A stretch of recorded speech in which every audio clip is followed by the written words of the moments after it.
Assalamu alaikum wa rahmatullah wa barakatuh. Bismillah ar-Rahman ar-Rahim. All praises are Allah's, Lord of the worlds, and may His peace and blessings be upon our Master, the Holy Prophet Muhammad, and His pure Immaculate Ahlul Bayt.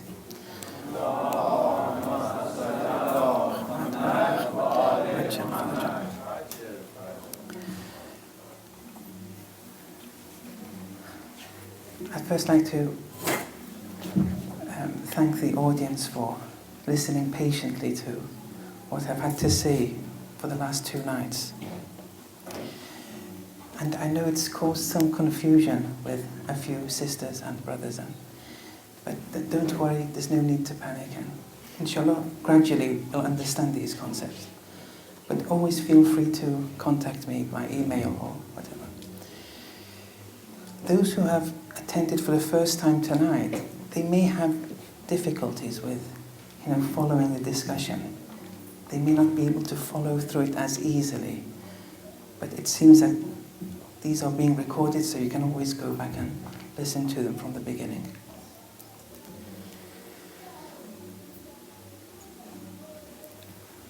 But very briefly, what we've gathered so far, what I've tried to show, is that in relation to our origins, our destination, and our potential, there's absolutely no difference between men and women.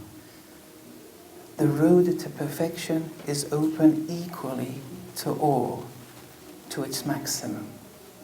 I've tried to show that the logic of the verses of the Quran and the traditions are pointing to this fact. And this is very important to establish, because only then, after establishing this logic of our texts, can we now begin to interpret those traditions which speak sometimes negatively in relation to women. We can now interpret them. It's in relation to specific women, not the whole female race.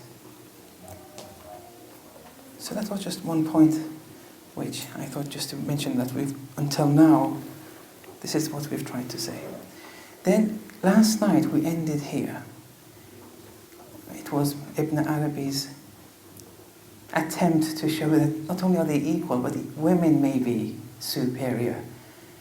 And how Eve was superior to Adam, he gave his explanation. And then he called Eve, Hawa, alayhi salam, a kind of divine seal of biological proofs, the divine seal for mankind. It was after her creation, now mankind begins. Before that, there was no guarantee. There was no hope. Through her, now mankind commences. That was in relation to Eve. And then we said in women in general, as possessors of the womb, they're very important. They bear this important significance that men don't. Because everything happens in the womb. Ensoulment of the soul occurs in the womb. 9 months of growth from a cytoplasmic unicellular embryo, it becomes 3.5 kilograms at birth. After 6 months, it becomes 8 kilograms, 20 pounds or whatever. It's all the mother. The mother's thoughts, the mother's body, her inner cells, her blood, her thoughts, her emotions. All this is shaping this child. And this is something very important. Just on the margin here, when some people try and answer the question as to why women can't have a number of husbands at the same time, whereas men can, some return it to this fact.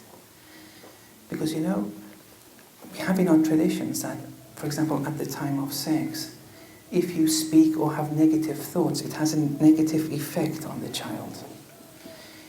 Not to say that this was always the case, but The traditions are explicit, the potential is there.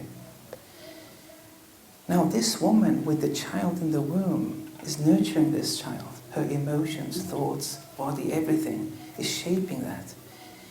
If this woman were to have 2 or 3 husbands at that time, just think how the corruption which will lead into the forming of that child. The focus has to be there. Now, this doesn't apply to men, there's no need, but for women it's important. Now you may say, what if she doesn't want any children? The answer is something else. We may come to that tonight, or I'll touch upon it tomorrow. Okay, now we want to slowly enter the discussion on a few very delicate traditions. The first tradition states, إِنَّمَا مَثَلُ الْمَرْأَةِ مَثَلُ الظِّلْءِ الْمُؤْوَجِ. The example of the woman is like the example of a curved rib bone. The example of a woman is like that of a curved rib bone. In أَقَمْتَهُ كَسَرْتَهُ. If you try to straighten it, the rib bone, you'll break it. وَإِن تَرَكْتَهُ إِسْتَمْتَعْتَ بِهِ. But if you abandon the rib bone as it is, you'll benefit from it. إِصْبِرْ عَلَيْهَا. Have patience with her, with the woman. Let her be. Let her be. Now, here at a first glance, maybe for many of you, this tradition seems quite odd. It may even sound medieval, at women, comparing them to the rib bone. But when you look at it with depth, properly, trying to analyze what is expected from it, what is trying to say, then we see that one can gain a good insight into Islam's perspective on women's role in society through this one tradition. Just because it looks medieval, just because it sounds odd, don't be put off. Try to get to the inner meaning of it. So here, men are instructed, in other words, not to endeavor in straightening her, straightening the woman. Straightening, I say in quotes. They're told not to do it.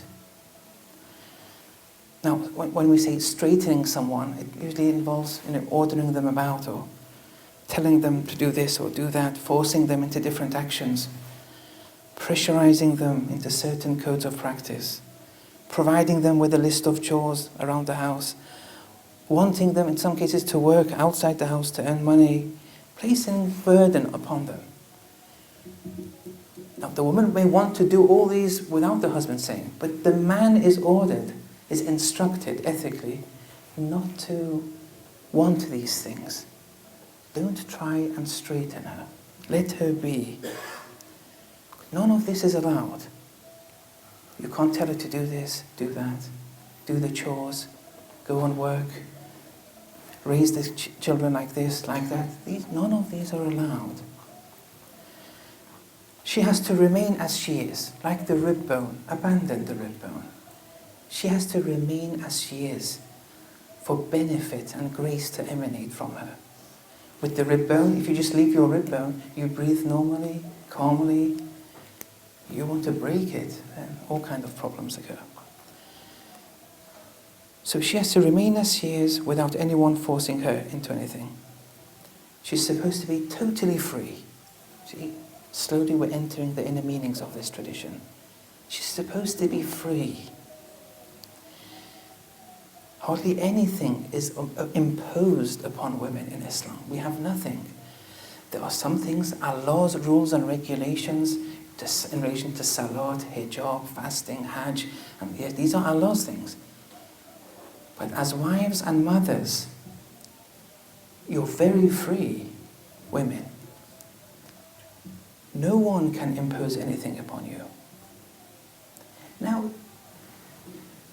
there are two things which commonly in fiqh They say they only have 2 obligations in relation to the husband.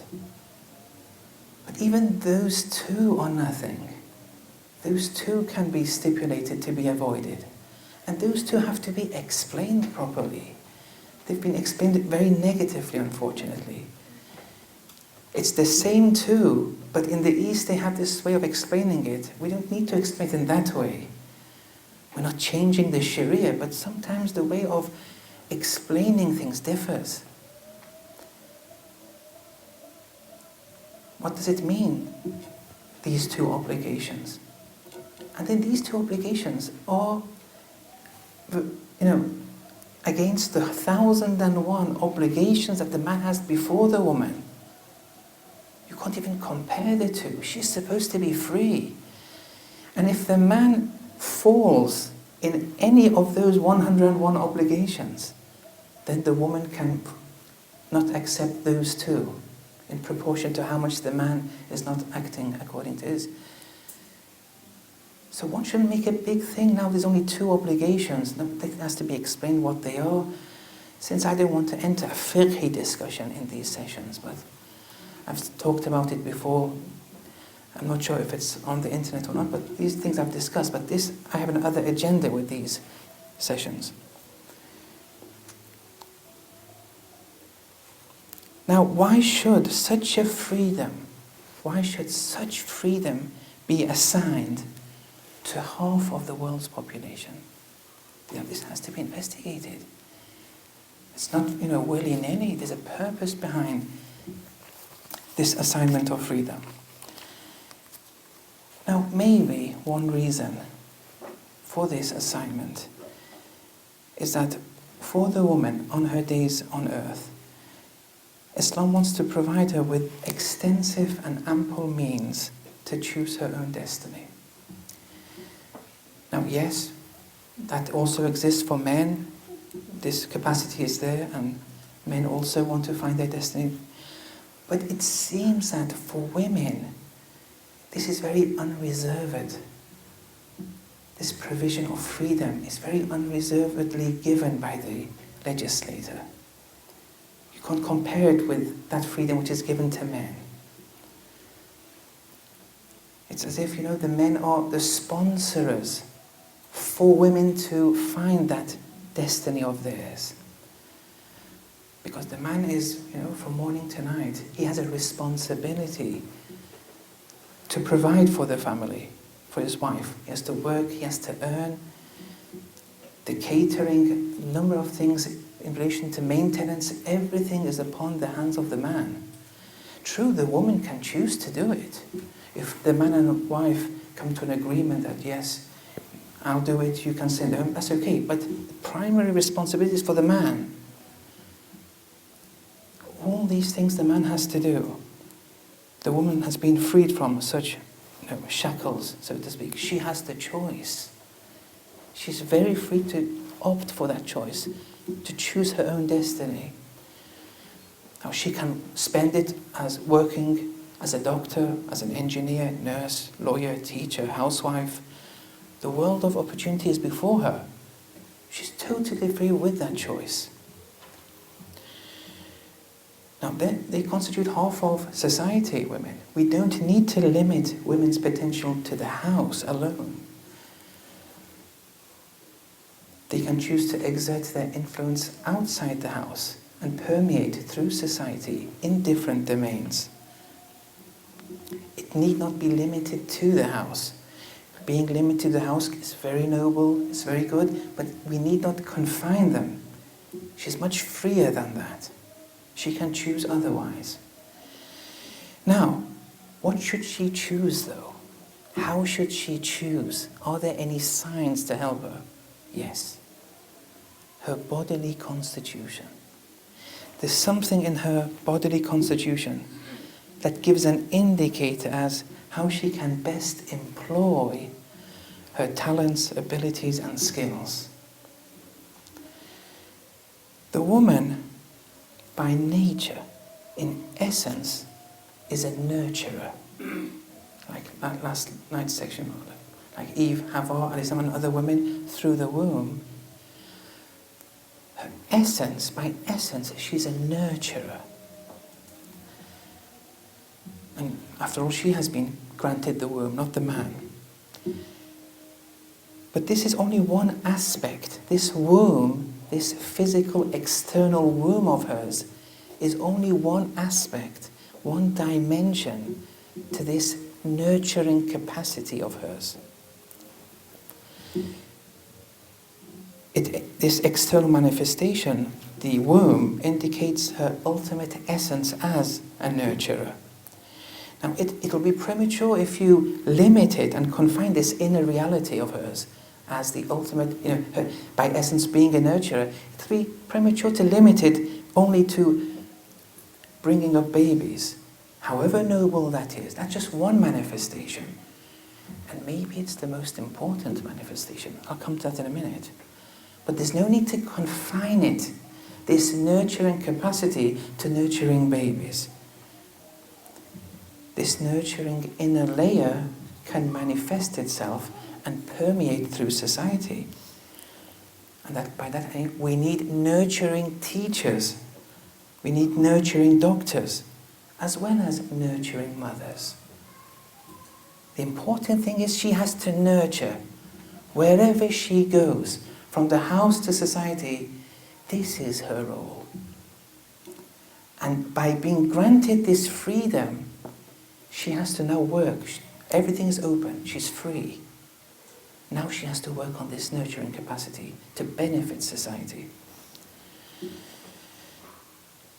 Now, looking into this aspect of women, one eventually acquires the insight that the woman is a manifestation of the divine attribute, Rab.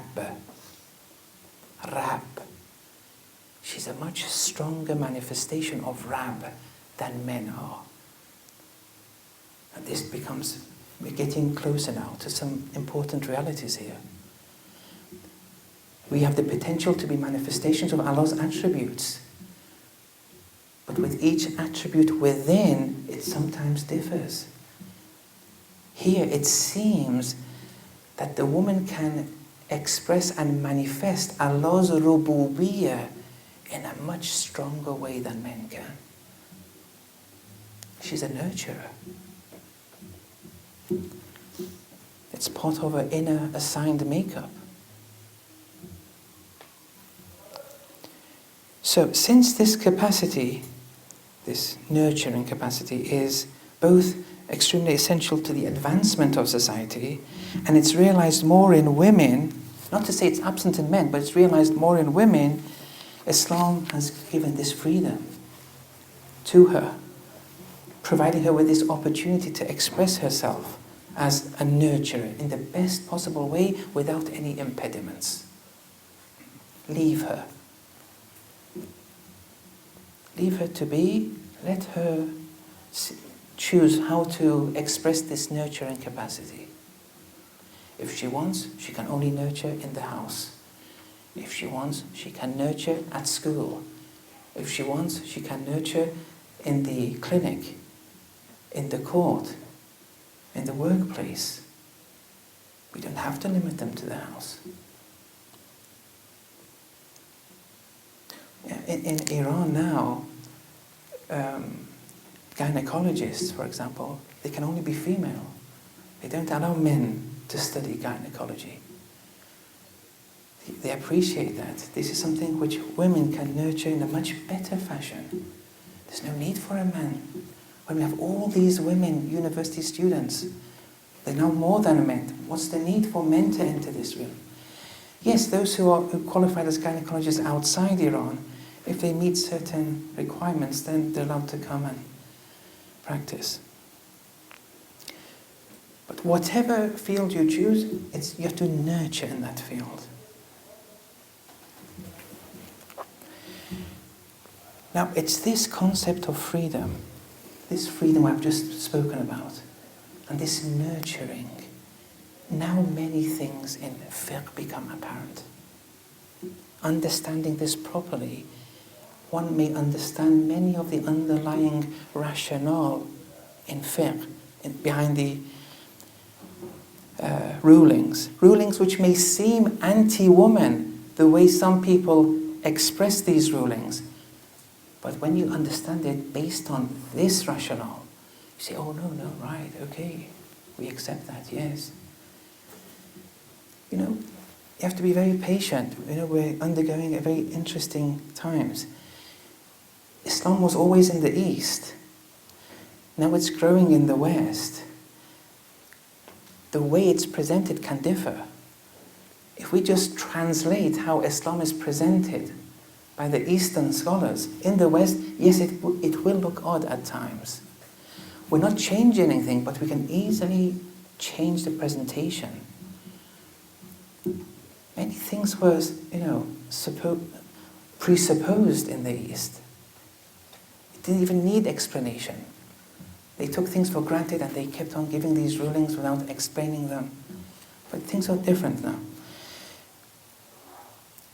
Now, listen very carefully to this part, because you may have read the rulings that they say that there's no need for women to go to Friday prayer.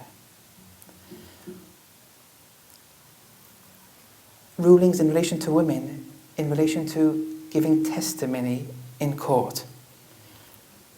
That 2 on a par with the 1 man. Not going to the battlefront, for example. And then you may say, why should this be? Okay. And we have a tradition which says, لَيْسَ عَلَى النِّسَاءِ جُمُعَةٌ. Not for women is the Friday prayer. The Friday prayer is not necessary for women. وَلَا جَمَاعَةٌ. Neither is congregational prayer. وَلَا أَذَانٌ. Neither is the adhan. وَلَا إِقَامَةٌ. وَلَا إِيَادَةُ مَرِيضٍ. Neither is attending to the ill and sick. وَلَا اتِّبَاءُ جَنَازَةٍ. Neither is attending the funeral procession. It doesn't mean you're not allowed to go to Friday prayer. It doesn't mean you're not allowed to go to congregational prayer. It's just saying there's no need for you to go. If you go, sometimes the reward is even higher as a result of your participation, as a result of the unity which is resulted. But Islam wants to make you free. Men have to go. You're free though. If you want, you go. If you don't want, don't go. 2 to 1 in the courts comes back to this freedom and nurturing capacity. Why? It's not that the woman is inferior to the man. It's just that Islam, first of all, even if one woman wants to go and give evidence in court, one woman, if she wants to go, she can go. There's nothing barring her, and the judge will accept her evidence. Assuming all the surrounding contexts are there, he can accept, and there's nothing barring that. One woman. But Islam doesn't want the woman to enter such places.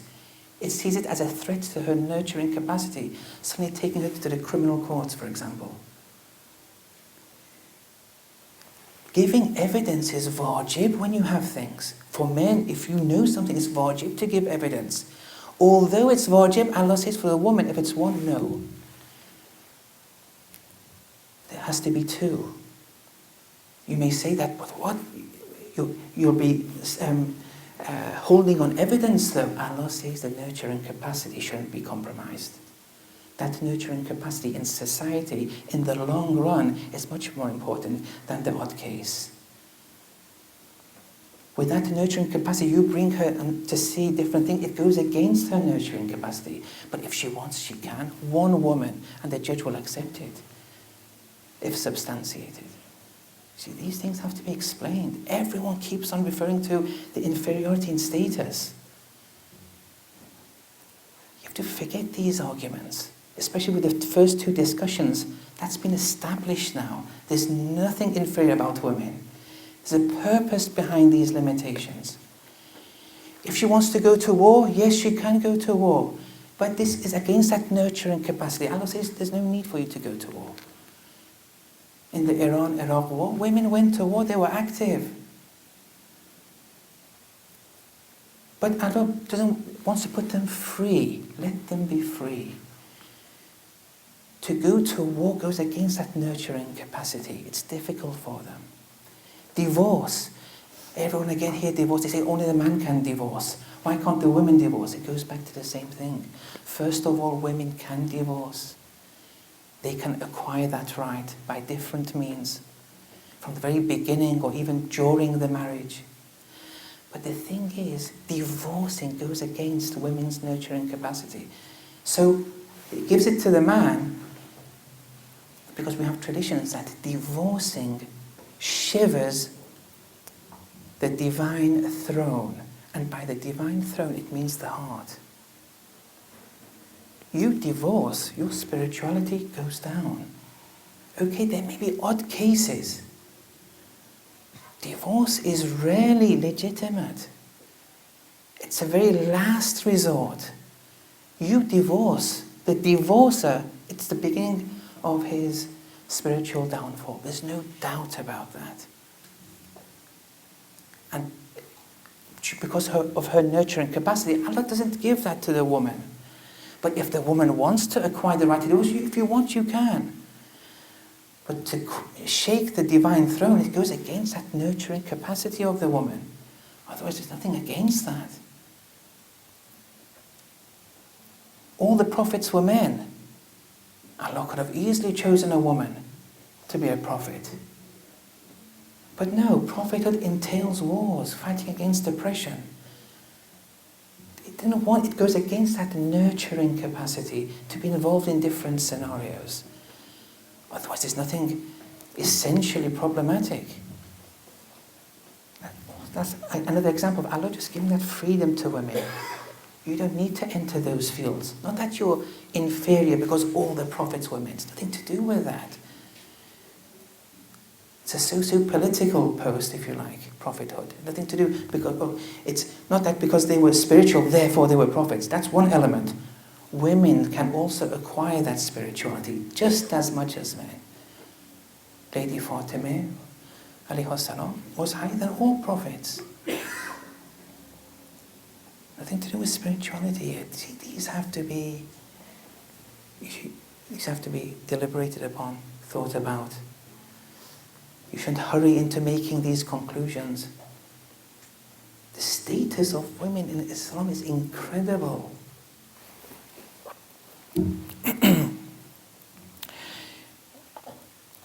So here, Islam wants the woman to express her true identity as a nurturing person, be it at home or in society. And for this to be expressed and manifested, it's removed all the potential obstacles. But if you use women and exploit them animalistically, if you do that, you're restricting her to attain to that true nurturing capacity. And then that will have a detrimental effect on society. Now, there's one issue, though, that is worth mentioning. And when I was actually going through this, I went through it with my wife too, just to get her thoughts on these lectures. Here, there was a difference of opinion between me and my wife. And I'll put it to you, and we'll put it to the vote to see which one you prefer. I was of the opinion that... Oh, thank you very much for this. Thank you. Salawat. Allahumma salli ala Muhammad wa ali Muhammad. I was of the opinion that maybe if the woman bears a child first and then enters society, in society she'll be a much better nurturer than if she doesn't bear children, doesn't go through that process. I'm not saying everyone has to do that, but if she becomes a mother first, she can be a better nurturer when she goes into society. My wife was of the opinion that that's not necessary. She can be as just a good nurturer if she doesn't be a mother without being a mother. Yes. So the first opinion was mine, that it's better to be a mother first. It's, if you like, much better to be a mother first and then be a nurturing doctor or lawyer or gynecologist, whereas she says, no, it's not necessary. She can be just as. So just out of interest, those who are in favor of the first opinion, if you raise your hands. Yes. So you're a bunch of traitors then, most of you. Yes. So you're all, yes, support my wife. Yes, interesting, yes. Okay. Okay. وآل محمد اللهم صل على محمد وآل محمد وعجل فرجهم. Okay. Those who are mother already, they agree with you. All right. Yes. Okay. Okay. Now, I want to go through again different traditions, and now how the Gnostics have defined the woman. Here now, this is the crux of the discussions now. That they define women in a certain way based on certain traditions. The first is in relation to those traditions that call her the flower of creation. Here, the scholars have opened this up a bit to explain it a bit.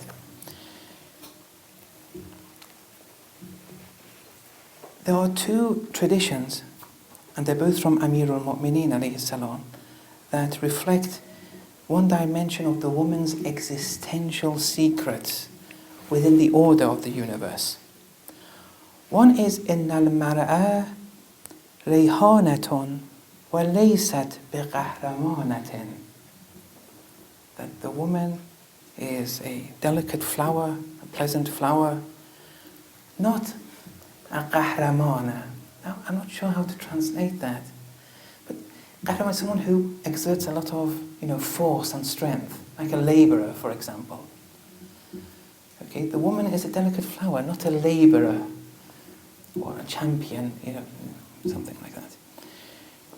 The other tradition is أُقُولُهُنَّ فِي جَمَالِهِنَّ.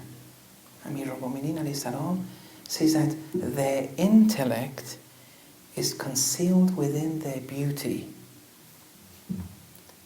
They have intellect, and this is manifested in a certain way. Now, being the flower of the universe, being the source of life, the source of prosperity, and flowers being beautiful in themselves, this intellect of theirs is to manifest through their beauty.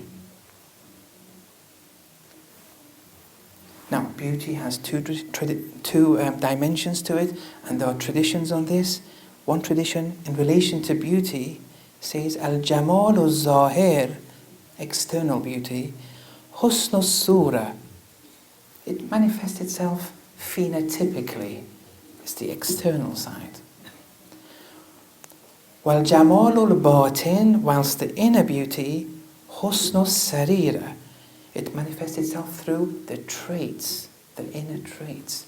For example, having good intentions, being patient. That's inner beauty.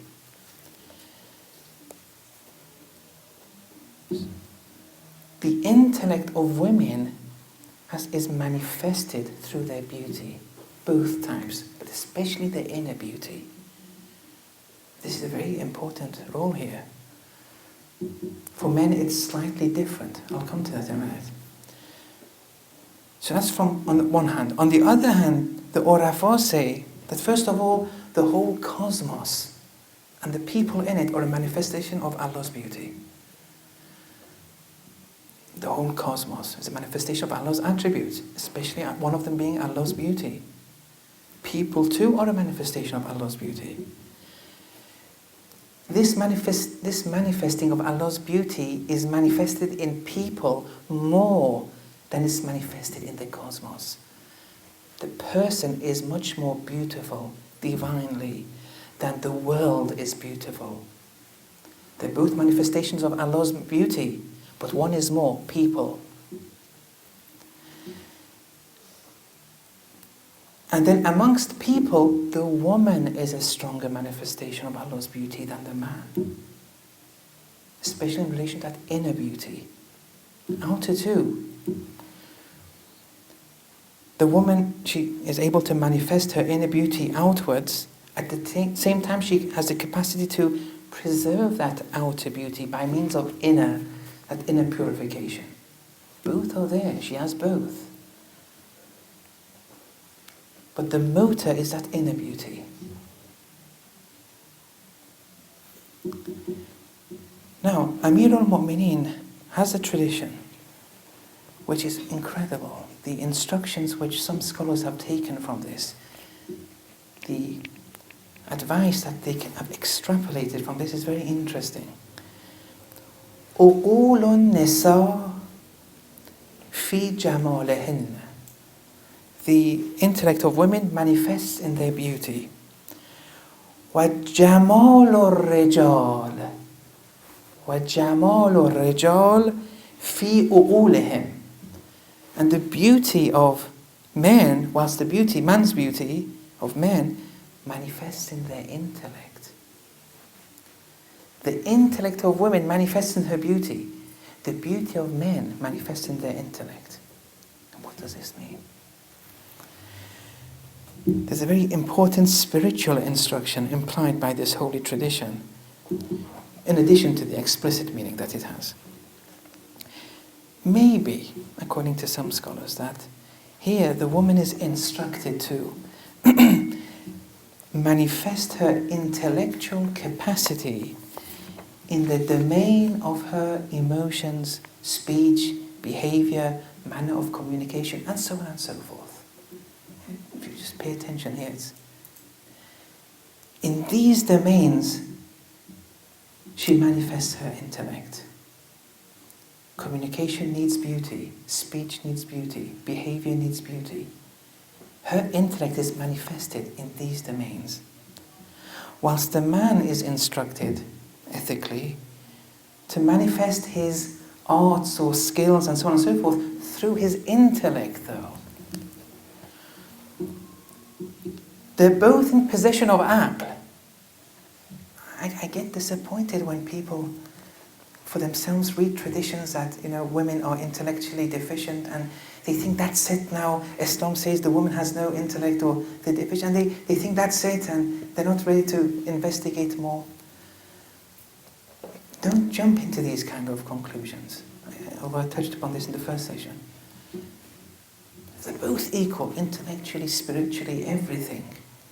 Just different ways of manifesting it. The woman is a nurturer. From that, everything else follows. Here in this tradition, it shows they both have aql. They both possess aql. And they're equal in this intellect. Okay, some scholars may have said, this is the logic of 50 years ago. It's nothing to do with Islam. That since men have bigger brains, then therefore they have better intellects. Or this is not, on a par with Islam.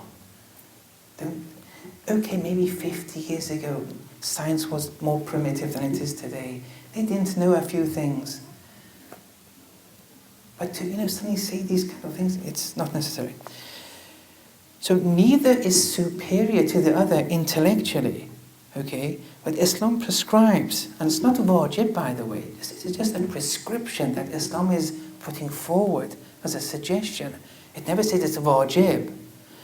It prescribes that for the woman, though, let her aql, her intellect, permeate through the arts, her talents within society, whilst the man's arts and skills be channelized through his intellect, rather being targeted towards society directly.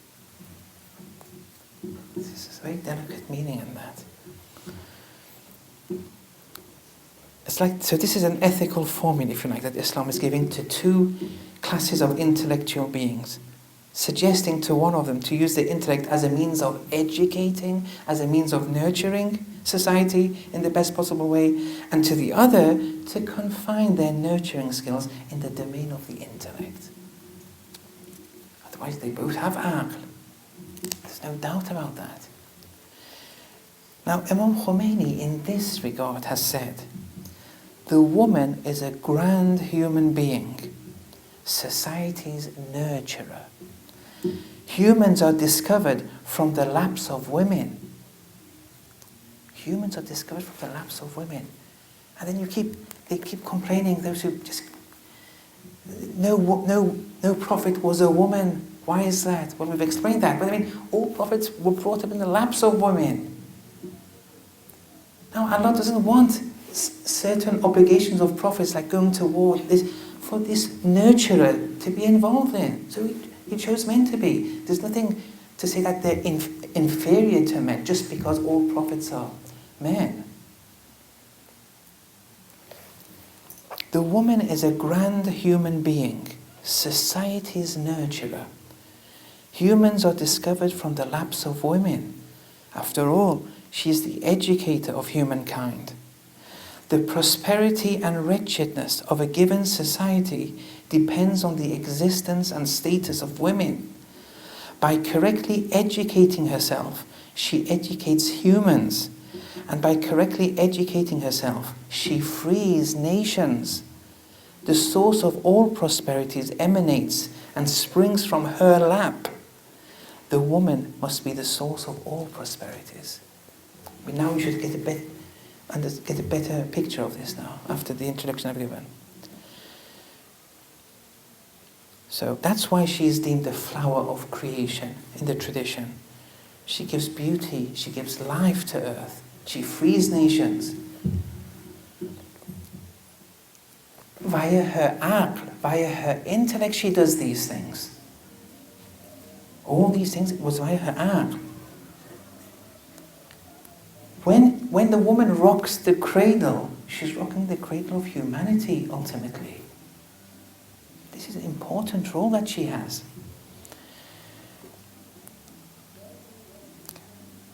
Now the reference made that women are the root to all blessings and prosperity that Imam mentioned can also be extrapolated from our religious teachings.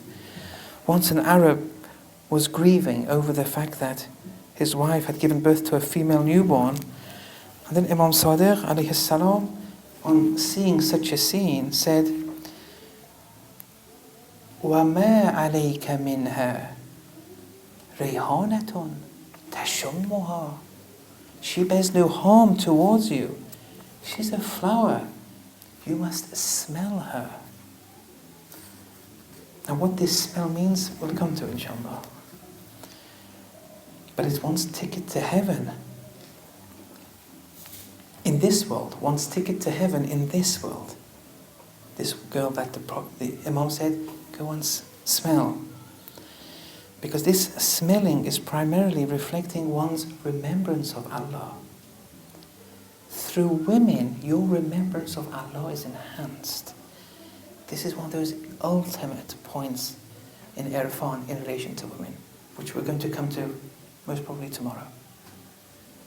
Through women, your remembrance of Allah is enhanced. The Imam is saying, she's of no harm to you. She's a flower, smell her. Of course it's not referring to, you can't confine this to the external smelling. You're just going, there's something much deeper here.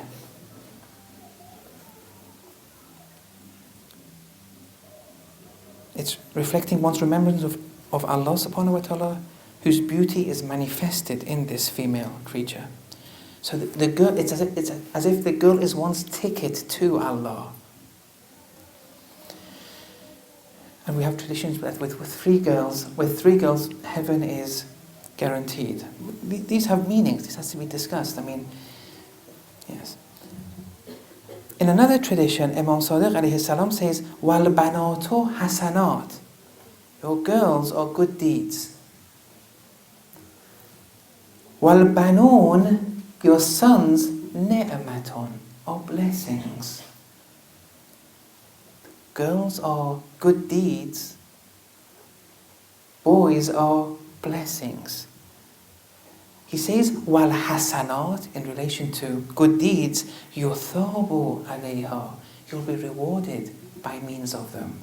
Wal ni'ma, in relation to blessings though, yus'alu anha, you'll be accounted for them. You have to account for your sons.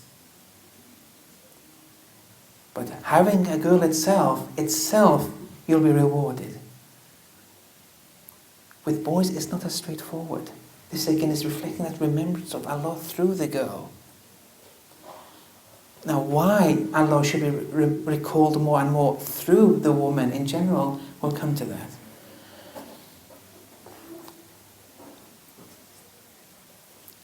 Another tradition we have that the Ma'soom said, Aksarul khair fin nisa. Most virtues, most good is found in women. Now this can either be in relation to the possession of, the extent that she possesses Allah's attributes, in certain attributes like that of rububiyyah, that of jamal and others, she possesses that much more than men. And the causes, all causes of men's spiritual growth is found in women. They are the cause of, as Imam said, prosperity. They're the cause. The effect is the man, the prophet, the good student, the patient. It all springs from her lap. Another tradition, which refers to her being creation's loved one. We have one essential, it's a very mystical tradition from the Holy Prophet, who said, حُبِّبَ إِلَيَّ مِن دُنْيَاكُمْ ثَلَاث. Made, loved to me, that something has been made a source of love for the Prophet, are three things in your world. An-nisa, women. Wat-tib, a pleasant aroma, perfume if you like. وَجُعِلَ قُرَّةَ عَيْنِي الصَّلَاةِ. And salat is the third. It's the light of my eyes, the comfort of my eyes. Now note, the tradition says, made, loved to me. The Prophet didn't say, I love three things. It has been made for me to love three things. It's been made for us too. But look at these three things. Two of them have no bearing, have no similarity with the third. One of them is salat. As-salatu mi'rajul mu'min. And then you say an-nisa.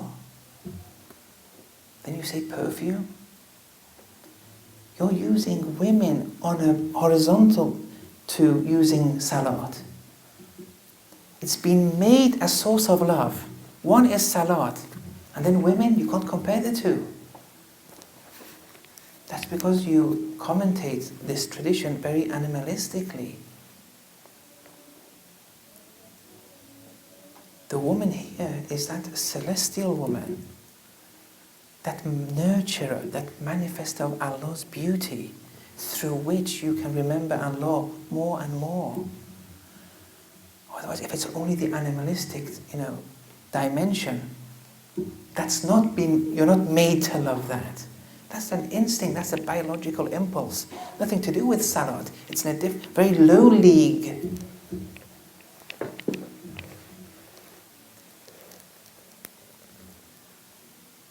Perfume also.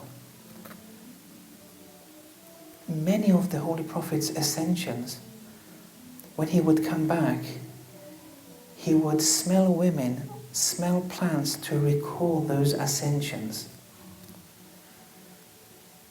He would even smell Imams Hassan and Hussein alayhim as-salam to recall those ascensions.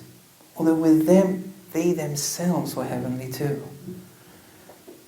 Heavenly people have an aroma around them, not necessarily with the physical smelling, but the smelling of the heart. You have to be very careful when you commentate on these traditions. Now, so the tradition says, made loved to me. It doesn't say, I love three things. There's a difference there. Now, Ibn Arabi concludes from this difference of wording that which is a source of love to the Prophet that which is a source of love to the Prophet is in fact Allah. Allah has assigned him to love women, to love good aroma, to love salat. Because all of them make one recall Allah. All of them are one's ticket to Allah. It's just that you have to see them correctly, understand them correctly. After all, women are manifestations of Allah's beauty. So the perfect man's love for women, the true believer's love for women, should be a consequence and natural outcome of his love for Allah subhanahu wa ta'ala. I'm going to come at a tradition will come, I think, later, but now's the perfect time for that tradition, I think. Sorry, if we can recite Rilad Salawats, we're going to fix the banner first before it continues to fall. All right, okay, yes. Yes.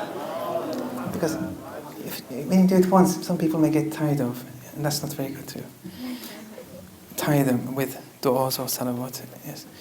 So, the true believer's love for women should be a consequence of one's love for Allah. Now, I found the tradition, but I'll bring that tomorrow, inshallah. Otherwise, why should women be used horizontally to salat in this tradition? Now, with this tradition, now it becomes evident why marriage completes half one's religion. Now we're slowly getting, you see, to these delicate points in these traditions. Otherwise, if you don't pay attention to marriage, its ultimate goal, then no, it won't complete half of your religion, and it'll take the half you had, and it'll just be a downfall from the very beginning.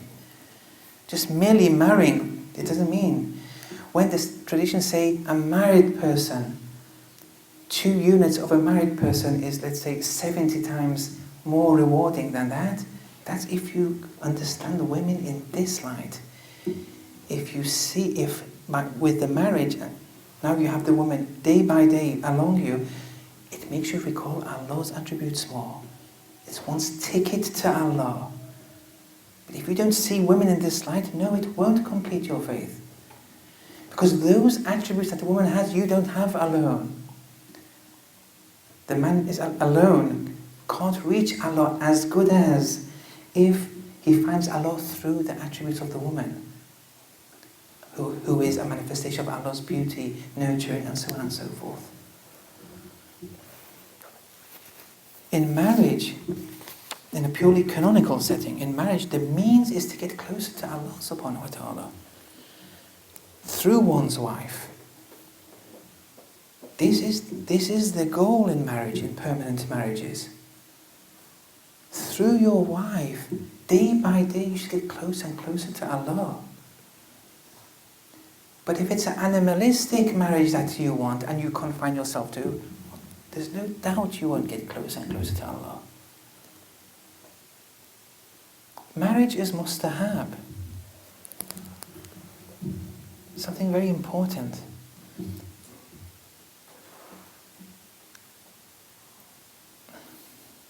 This one does. Anyway, so through this marriage, it's one's ticket to Allah by recalling Allah more through the woman. Those attributes that she has that manifest Allah more and more. This phenomenon we see in a lot of canonical rulings.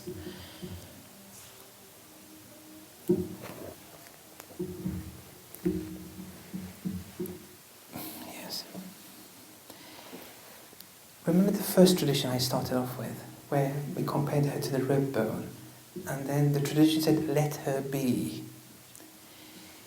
If you let her be, and she finds her own destiny through her nurturing capacity and as a manifester of many of Allah's attributes, if you let her be and let her do that, you will get closer and closer to Allah.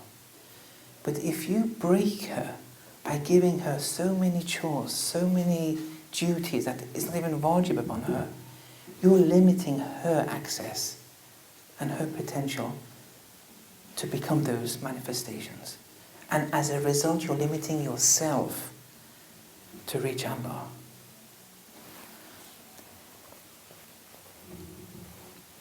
Just one marginal point. In the Sharia, I may have mentioned this before, other places, but in the Sharia, everything you think of, in the rulings that many may think at first are very dry or boring, everything has inner dimensions to it. Forgive me for giving this example, but let me just... You've all heard of the concept of janaba. And when we say janaba, oh, why do you want to speak on this in the Bamba, please? We don't want to think about it. Or menstruation, all these different things, all these have incredibly important inner dimensions to them. Janaba means love of the world, esoterically. Because at climax you forget Allah. You're engrossed in the world now. For a moment of time. There's no Allah in the picture. Look, compare it with wudu. In wudu, during the day when you're at work and everything, you forget Allah. It's very difficult to recall Allah from moment to moment during the day. Then, is salat, you do your wudu. When you do the wudu, it's not for the sake of wudu, it's for the sake of Allah. You're recalling Allah when you're washing your hands and everything. But it's only a few limbs. Because, you were working, you were still recalling Allah, but okay, you may have forgotten now and then. And it's recommended to do the wudu a lot, even if you have wudu. With ghusl, it's different with janaba. There was a moment that you totally forgot Allah. There was no Allah whatsoever. There were some acts, those acts, in moments of it, you're totally engrossed in other than Allah. There, we're not instructed to do the wudu anymore. They say do the ghusl. It's the washing of the whole body now. Because for a moment of time you were totally disconnected from Allah. You have to get back on. The Holy Prophet never received revelation in the bedroom. See, these are inner truths behind this. So because of being totally engrossed in other than Allah, then you're instructed to do the ghusl now, after janaba. The ghusl also has du'as to it. But unfortunately, these things are only confined to the material things. We're not explaining these things properly. Menstruation has the same story. It has inner realities behind it. Women have to recall from month to month. Very important. Everything in fiqh has these inner realities.